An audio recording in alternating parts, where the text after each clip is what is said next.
ಎಷ್ಟೊತ್ತು ಕಾಯೋದು? ಊಟ ಶುರು ಮಾಡೋಣವಾ? God yes, even I am very hungry. ಇರಿ, ಎಲ್ಲರೂ ಬರಲಿ. ಎಲ್ಲರೂ ಬಂದರೆ ನಾನೊಂದು ವಿಷಯ ಹೇಳಬೇಕು ಅಂತ ನಾನು ಆಗಲೇ ಹೇಳಿದ್ನಲ್ಲ. ಎಲ್ಲರೂ ಇಲ್ಲೇ ಇದ್ದಾರಲ್ಲ ಅನ್ಪೂರ್ಣ? ಕತ್ಲೆ ಕೋಣಲ್ಲಿ ಇದ್ದು ಬುದ್ಧಿ ಸ್ವಲ್ಪ ಮಂದ ಆಗಿದೆ ಅಲ್ವಾ ಕಾಮಿನಿ ನಿನಗೆ?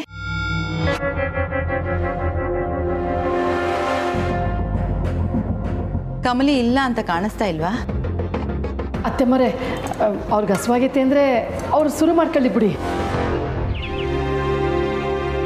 ಇಲ್ಲ ಗೌರಿ, ಮಾತು ಅಂದರೆ ಮಾತು ಅಲ್ಲ. ಮನೇಲಿ ಒಬ್ರಿಗೋಸ್ಕರ ಕಾಯಿಲ್ಲ ಅಂದರೆ ಏನರ್ಥ?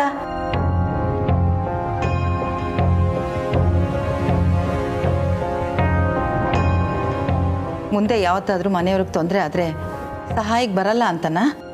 ಆ ಗುಣ ಬರಬೇಕು ಅಂದರೆ ಇಲ್ಲಿಂದನೇ ಸರಿ ಹೋಗಬೇಕು ಗೌರಿ. ಊಟಕ್ಕೆ ಎಲ್ಲರೂ ಒಟ್ಟಿಗೆ ಕೂರಬೇಕು, ಕಷ್ಟ ಸುಖನ ಒಟ್ಟಿಗೆ ಹಂಚ್ಕೋಬೇಕು. ಅದೇ ತಾನೇ ಜೀವನ. ಈ ಲೆಕ್ಚರ್ಗೇನು ಕಮ್ಮಿ ಇಲ್ಲ. ಆ ಕೆಸರಿನ ಕಮ್ಲಿನ ತಲೆ ಮೇಲೆ ಕೂರಿಸ್ಕೊಂಡು ಮೆರೀತಿದ್ದಾರೆ.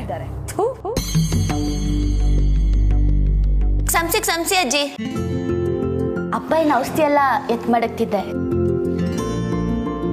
ಪರವಾಗಿಲ್ಲ ಕಮಲಿ, ನೀನೇನು ಟೈಮ್ ವೇಸ್ಟ್ ಮಾಡ್ಕೊಂಡು ಬರ್ತಿಲ್ವಲ್ಲ.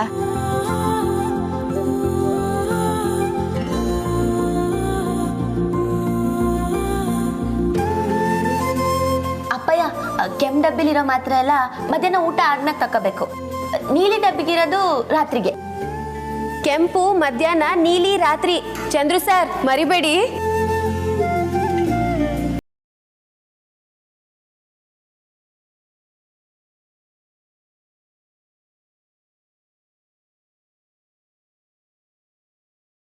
ಸರ್ ಅಂತ ಕರಿತೀಯ ನೀನು? ಅಯ್ಯೋ, ಮತ್ತೇನೇನಂತ ಕರೀಲಿ ಸರೋಜಕ್ಕ? ನಾನು ಇವನಂತ ಕರಿತೀಯ? ಸರೋಜಕ್ಕ. ನಾನು ಅಕ್ಕ ಅಂದ್ಮ್ಯಾಕೆ ಅವ್ರೇನು ಭಾವ ಅಥವಾ ಮಾವ?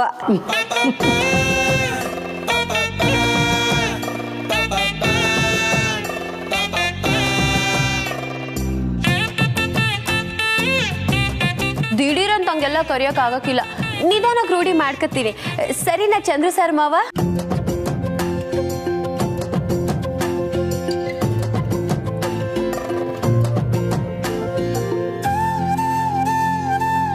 ನಿಂಗಿ, ನೀನು ಅಲ್ಲಿ ಕೂತ್ಕೊಂಡು ಊಟ ಶುರು ಮಾಡ್ಬಾ. ಇಲ್ಲ ಅಜ್ಜಿ, ನಿಮ್ದೆಲ್ಲ ಆದ್ಮ್ಯಾಕೆ ಕೊನೆಯಲ್ಲಿ ಮಾಡ್ತೀನಿ. ಕೊನೆಗೆ ಯಾಕೆ? ಅದಾ, ಕೊನೆಗಾದ್ರೆ ಉಳ್ದಿದ್ದು ಬೆಳ್ದಿದ್ದು ಎಲ್ಲ ಹಾಕೊಂಡು ಚೆನ್ನಾಗಿ ತಿನ್ನುಮ ಅಂತ.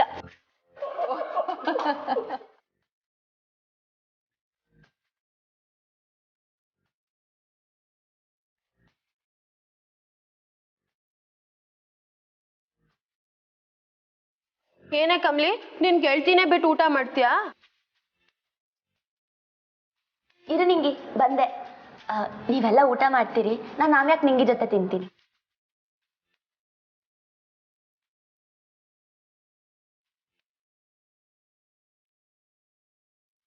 ಹಾ ಕಮಲಿ, ಇಲ್ಲೇ ಕುತ್ಕೋ. ನಾನು ಹೇಳೋ ಮಾತೆಲ್ಲ ನೀನು ಕೇಳಿಸ್ಕೋಬೇಕು. ಸರಿ, ಈಗ ನಾನು ಏನು ಹೇಳಬೇಕು ಅಂತಿದ್ದೀನೋ ಆ ವಿಷಯನ ಹೇಳ್ಬಿಡ್ಲಾ?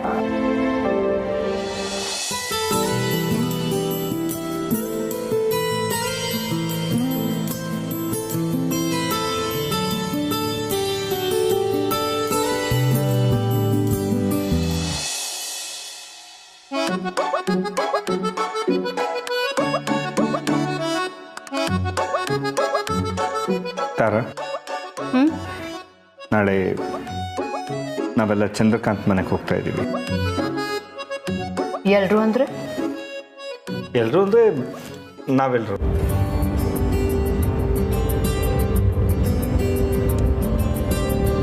ಚಂದ್ರು, ಅನ್ನಪೂರ್ಣಮ್ಮ ಇಬ್ಬರ ಹತ್ರನೂ ಮಾತಾಗಿದೆ. ಅರ್ಥ ಆಗ್ತಿಲ್ಲ ರಮೇಶ್. ಮಾತಾಗಿದೆ ಅಂದರೆ ಯಾವುದ್ರ ಬಗ್ಗೆ? ರಿಷಿ, ನಿಮ್ಮ ಅಮ್ಮಗೇನು ಹೇಳಿಲ್ವಾ? ನೀವೇ ಹೇಳಿ ಅಂತ. ಅನ್ನಪೂರ್ಣ, ಸಸ್ಪೆನ್ಸ್ ಮೂವಿ ಥರ ಬರೀ ಬಿಲ್ಡಪ್ಪೇ ಕೊಡ್ತಾ ಇದೆಯಾ? ಉಂಡಿ ಹೊಡಿ, ಮಾತುಗಳು ಉದರ್ಲಿ.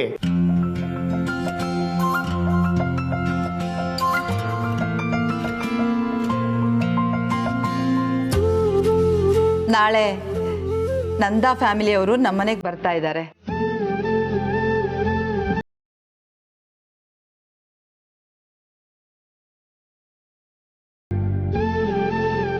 ಫ್ಯಾಮಿಲಿಯರು ಅಂದ್ರೆ ರಿಷಿ ಸರ್ ಮನೆಯವ್ರಲ್ವಾ? ಹೌದು. ಅತ್ತೆ ಅವ್ರು ಯಾಕೆ ಬರ್ತಿದ್ದಾರೆ? ಯಾಕೆ ಬರ್ತಿದ್ದಾರೆ ಅಂದರೆ ಅವ್ರು ನಮ್ಮ ಗೆಸ್ಟು.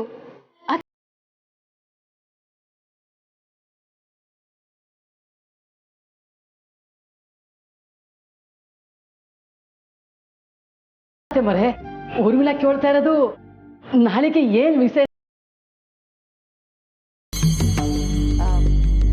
ಅದು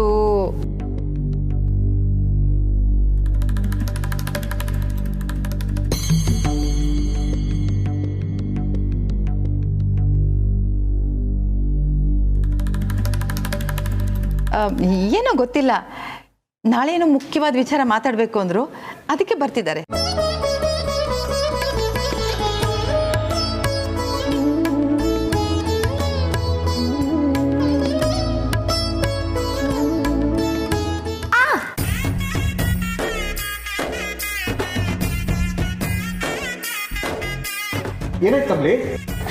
ಸರ್, ಅದು ಹುಡುಗನ ಕಡೆಯವ್ರು ಬತ್ತವ್ರಲ್ಲ, ಅದಕ್ಕೆ ಹುಡುಗಿಗೆ ಸ್ಯಾನೆ ಖುಷಿ ಆಯ್ತೈತೆ.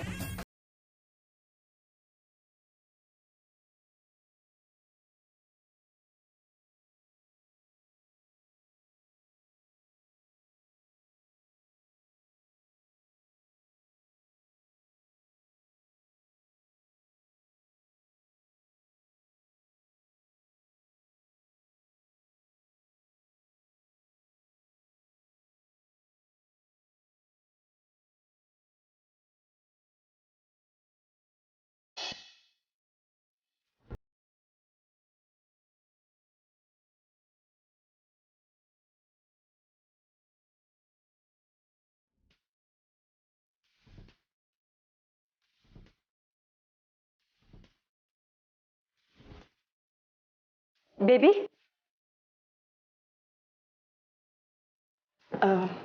ಈಗ ನಿನ್ನ ಹತ್ರ ಮಾತಾಡ್ಬೋದಾ? ಯಾಕೆ ಮಾಮ್, ಭಯಕ್ಕೇನಾದರೂ ಬಾಕಿ ಉಳಿಸ್ಕೊಂಡಿದ್ದೀರಾ?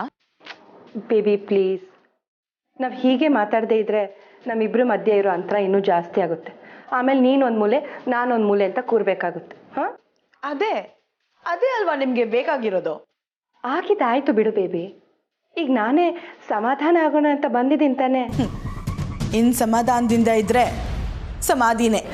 ಬೇಬಿ ಪ್ಲೀಸ್, ಯಾಕೆ ಹೀಗೆಲ್ಲ ಮಾತಾಡ್ತಿದ್ಯಾ? ಪ್ಲೀಸ್ ಹೋಗಿ, ನೀವು ನನ್ನ ಸ್ವಲ್ಪ ಯೋಚನೆ ಮಾಡಕ್ ಬಿಡಿ ಮಾಮ್. ಯೋಚನೆನಾ? ಯಾವ್ದ್ರ ಬಗ್ಗೆ? ಡೈನಿಂಗ್ ಹಾಲಲ್ಲಿ ಬರೀ ತಿಂಡಿ ಮೇಲೆ ಗಮನ ಆಯ್ತಾ ಮಾಮ್ ನಿಮ್ಗೆ? ಅಜ್ಜಿ ಹೇಳಿದ್ದು ಕೇಳಿಸ್ಕೊಂಡಿಲ್ವಾ? ನಾಳೆ ರಮೇಶನ್ ಫ್ಯಾಮಿಲಿ ಬರ್ತಿದ್ದಾರೆ ಅಂತ ಹೇಳಿದ್ರು. ಏನ್ ಅರ್ಥ? ನಾನು ಏನಾಗಬಾರ್ದು ಅಂತ ಅನ್ಕೊಂಡಿದ್ನೋ ಅದೇ ಆಗ್ತಿದೆ. ಮಾಮ್, ನೀವು ನನ್ನ ಹೊಡೆದಿದ್ದಕ್ಕೆ ಸಿಂಪತಿ ತೋರ್ಸಕ್ ಬಂದಿದ್ರೆ I am so sorry, but please leave. ಅದ್ರ ಬಗ್ಗೆ ಯೋಚನೆ ಮಾಡೋಕ್ಕೆ ನಂಗೆ ಟೈಮ್ ಇಲ್ಲ ಮಾಮ್. ಈ ಅಮ್ಮ ಮಾತ್ರ ಮಾತಾಡೋಣ ಅಂತ ಅನ್ಕೊಂಡ್ರೆ ಎವ್ರಿ ಟೈಮ್ ಮಾತಾಡುವಾಗ ಅಜ್ಜಿ ಕಣ್ಣು ಅವ್ರ ಮೇಲೆ ಬೀಳುತ್ತೆ. ಯಾವ ಪ್ಲಾನ್ ಮಾಡೋಕ್ಕೂ ಸಾಧ್ಯನೇ ಇಲ್ಲ.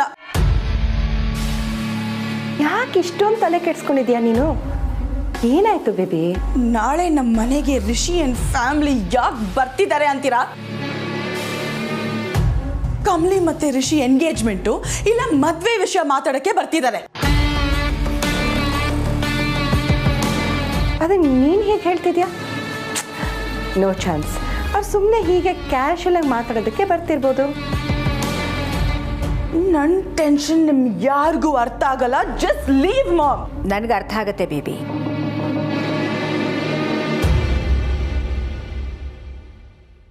ಡೋಂಟ್ ವರಿ ಬೇಬಿ, ನಾನಿದ್ದೀನಿ.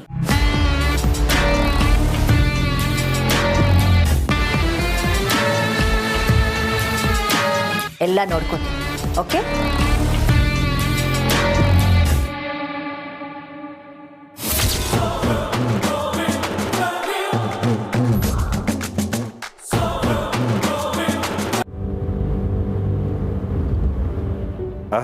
ಕಳ್ಳ ಅನ್ನನ್ನು ಸಿಕ್ಕಾಕ್ಸಕ್ಕೆ ನೋಡ್ತಾನೆ ಯಾವಾಗ. ಹೇಳ್ಕೊಳಕ್ ನಾಚಿಕೆ ಬೇರೆ. ಯಾವ ವಿಷಯ ರಮೇಶ್? ಮದುವೆ ವಿಷಯ ತರ.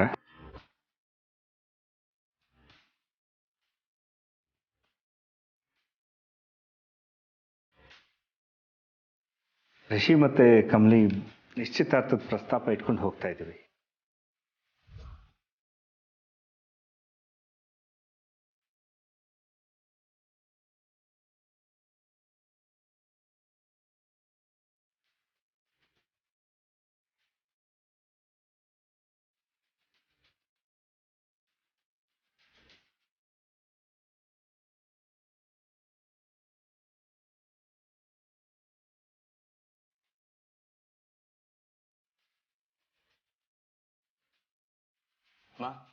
ನಿಮ್ಗೆ ಓಕೆ ಅಲ್ವಾ?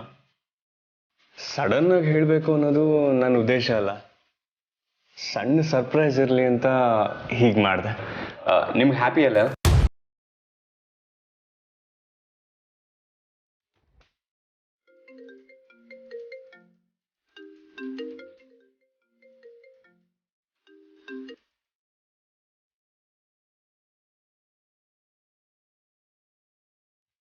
ಹಾಂ, ನಿಂಗೆ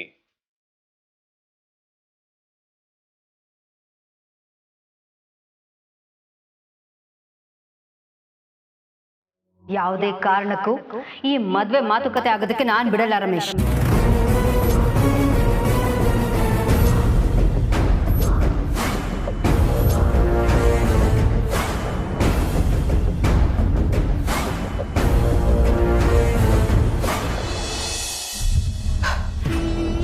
ಅನಿಕಾ, ಗಾಡ್, ಪ್ರತಿ ಸಲ ಫ್ಲಾಪ್ ಆಗಿ ನಿಂತಾಗ ಮಾನ ಹೋಗುತ್ತೆ ಅಮ್ಮಮ್ಮ. I feel so ashamed. You are my super hero. ಆದ್ರೆ ನಿಮ್ಗೂ ಏನು ಮಾಡೋಕ್ಕಾಗ್ತಿಲ್ವಲ್ಲ ಅಮ್ಮಮ್ಮ. Damn it. ಒಂದೊಂದು ಸಲ ನನಗನ್ಸುತ್ತೆ ಅನ್ನಪೂರ್ಣ ಅಜ್ಜಿ ಆಶ್ರಮಕ್ಕೆ ಹೋಗ್ತಿರ್ತಾರಲ್ಲ, ನಾನು ಅಲ್ಲೇ ಹೋಗಿ ಸೇರ್ಕೊಂಡ್ಬಿಡ್ಲಾ ಅಂತ. ಅನಿಕಾ, ಮತ್ತಿನ್ನೇನಮ್ಮಮ್ಮ, ಅವಳ ಕಾಲ್ ವಾಶ್ ಮಾಡೋ ನೀರಲ್ಲಿ ನನ್ನ ಕೈ ವಾಶ್ ಮಾಡೋಕ್ಕಾಗಲ್ಲ. ಈಗ ಕೋಪ ಮಾಡ್ಕೊಂಡ್ರೆ ಏನು ಪ್ರಯೋಜನ ಇಲ್ಲ ಅನಿಕಾ. ನಾನು ಅದನ್ನೇ ಹೇಳಿದ್ದು. ಹೀಗೀಗೆ ಆಗುತ್ತೆ ಅಂತ ನನಗೆ ಚೆನ್ನಾಗಿ ಗೊತ್ತಿತ್ತು. ಅದಕ್ಕೆ ತಾನೇ ನಿಮ್ಮ ಅಪ್ಪನ ಹತ್ರ ನಾನು ನಿನ್ನನ್ನು ಕರ್ಕೊಂಡು ಹೋಗಿದ್ದು. ಅಟ್ಲೀಸ್ಟ್ ಮಾತಾಡಿದ್ರೆ ಅವ್ನ ಮನ್ಸು ಕರಗತ್ತೆ ಅನ್ಕೊಂಡೆ. ಆದರೆ ಅವನೇನು ಮಾಡ್ದ? ಮಾತು ದಿಕ್ಕನ್ನೇ ಬದಲಾಯಿಸಿ ನನ್ನ ಕಡೆ ತಿರುಗ್ಬಿಟ್ಟ. ನಿಮ್ಮಪ್ಪ ಇದಾನಲ್ಲ, ತುಂಬ ಕಿಲಾಡಿ ಅಲ್ಲ. ಅವನನ್ನ ಕೊಲ್ಲೋದಕ್ಕೆ ನಾನೇ ಟ್ರೈ ಮಾಡಿದೆ ಅನ್ನೋ ಹಾಗೆ ಅವ್ನಿಗೆ ಗೊತ್ತಾಯ್ತು ಅನ್ನೋ ಥರ ಇನ್ನೇನು ಬಾಯೇ ಬಿಟ್ಬಿಡ್ತಿದ್ದ. ಅಬ್ಬಾ, ನನಗಂತೂ ಒಂದು ಸೆಕೆಂಡ್ಗೆ ಜೀವ ಹೋಗಿ ಬಂತು. ಆಗಿದ್ರ ಬಗ್ಗೆ ಮಾತಾಡೋದ್ರಲ್ಲಿ ಏನು ಯೂಸ್ ಇಲ್ಲ ಅಮ್ಮಮ್ಮ. ಮುಂದೆ ಏನು ಮಾಡಬೇಕೋ ಅದನ್ನ ಫಸ್ಟ್ ಥಿಂಕ್ ಮಾಡಿ. ಅನಿಕಾ, ನಾನು ನೋಡ್ತಾನೆ ಇದ್ದೀನಿ ಆಗ್ಲಿಂದ ನೀನು ಅದನ್ನೇ ಹೇಳ್ತಾ ಇದೀಯ. ನಾನು ನಿಮ್ಮ ಮಾತು ಕೇಳಿಸ್ಕೊಳ್ಳು ಅಥವಾ ಮುಂದೆ ಏನಾದರೂ ಯೋಚನೆ ಮಾಡ್ಲು? Please let me think. Oh okay ಅಮ್ಮಮ್ಮ, ಥಿಂಕ್. ನೀವು ಆರಾಮಾಗಿ ಥಿಂಕ್ ಮಾಡಿ, ನಾನು ಹೋಗ್ತೀನಿ. ಅನಿಕಾ, ಏನಾಯ್ತೀಗ? ಮತ್ತೆ ನೀವು ಮಾಮ್ ಎಲ್ಲ ಕೋಪ ಮಾಡಿಕೊಂಡು ನನ್ನ ಅವಾಯ್ಡ್ ಮಾಡ್ತಾ ಇರಿ, ಓಕೆ? ಮಾಮ್ ಒಂದು ಲೈನ್ ಹೇಳ್ತಿರ್ತಾರಲ್ಲ, ನಾನು ಯಾವುದಾದ್ರೂ ಹಾಳು ಬಾವಿ ನೋಡ್ಕೋಬೇಕು ಅಂತ, ನಾನು ಅದನ್ನೇ ಮಾಡಬೇಕು ಅಷ್ಟೇ. ಋಷಿ ಅಂತೂ ಸಿಗಲ್ಲ, ಅಟ್ಲೀಸ್ಟ್ ಅಜ್ಜಿ ಥರ ಮೋಕ್ಷ ಆದರೂ ಸಿಗ್ಬೋದು. ಅನಿಕಾ, ಅನಿಕಾ ಪ್ಲೀಸ್ ಅನಿಕಾ. ಆಹಾ, ನಾನೇ ಹಠಮಾರಿ ಅಂದ್ರೆ ಇವಳು ನನ್ನ ಅಜ್ಜಿ. ಏನಪ್ಪ ಮಾಡೋದು?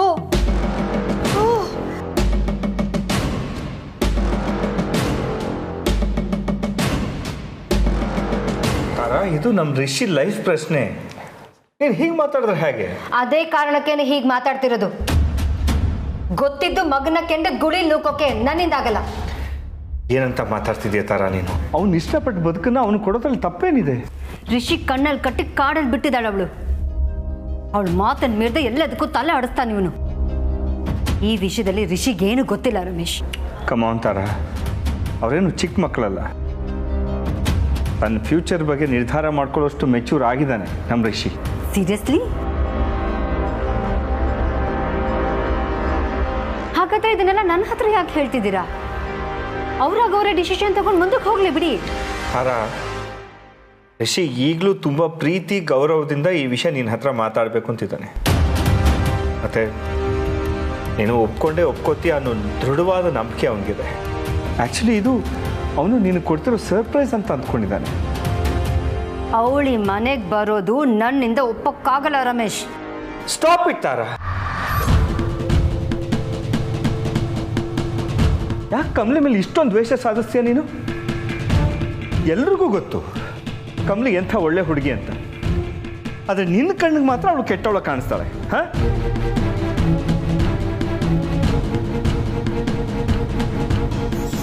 ನನ್ನ ಪ್ರಕಾರ ಬದಲಾಗಬೇಕಾಗಿರೋದು ನಿನ್ನ ಮನಸ್ಥಿತಿ ಥರ ಅಲ್ಲ. ಅವಳು ಹಳ್ಳಿಯಿಂದ ಬಂದ ಹುಡುಗಿ ಅನ್ನೋ ಒಂದೇ ಕಾರಣಕ್ಕೆ ಅವಳು ನಮ್ಮ ಮನೆಗೆ ಸೆಟ್ ಆಗಲ್ಲ ಅಂದ್ಕೊಂಡ್ಬಿಟ್ಯಾ? ನೀನೇ ನಿರ್ಧಾರ ಮಾಡಿಬಿಟ್ಯಾ?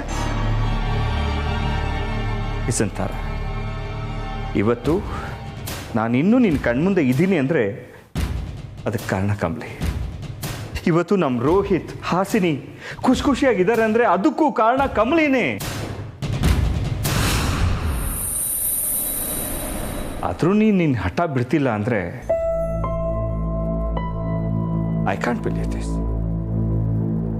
ನೀವು ಹೇಳೋದೆಲ್ಲ ಮೇಲ್ನೋಟಕ್ಕೆ ಕೇಳೋಕೆ ಚೆನ್ನಾಗಿದೆ ರಮೇಶ್, ಆದರೆ ಇದನ್ನೆಲ್ಲ ಅವಳು ಮಾಡ್ತಿರೋ ಉದ್ದೇಶ ಏನು ಅಂತ ಗೊತ್ತಾ ನಿಮಗೆ? ಏನು? ಆಸ್ತಿನ? ತಾರ, ಇವತ್ತು ಸರಿಯಾಗಿ ಲೆಕ್ಕ ಹಾಕಿದ್ರೆ ಕಮಲಿ ಆಸ್ತಿ ಎಷ್ಟಿದೆ ಗೊತ್ತಾ? ಅವಳೀಗ ಮಾರಾಪುರದ ಕಮಲಿ ಅಲ್ಲ, ಮಹಾಜನ್ ಮಂತನದ ಮಗಳು ಅವಳು.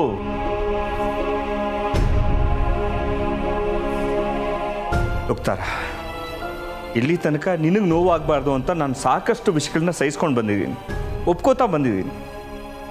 ಅದರಲ್ಲಿ ಒಂದು ಸ್ವಾರ್ಥನೂ ಇತ್ತು, ನಮ್ಮ ಸಂಸಾರ ಚೆನ್ನಾಗಿರಬೇಕು ಅಂತ. ಇವತ್ತು ಅದೇ ಸ್ವಾರ್ಥದಿಂದ ಹೇಳ್ತಾ ಇದ್ದೀನಿ, ಕಮಲಿನೇ ನಮ್ಮ ಮನೆ ಸೊಸೆ.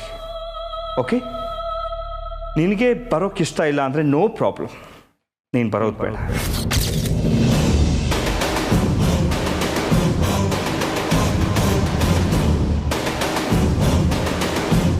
ನಾನೇ ಹೋಗಿ ಮದುವೆ ಮಾತುಕತೆ ಮುಗಿಸ್ಕೊಂಡು ಬರ್ತೇನೆ.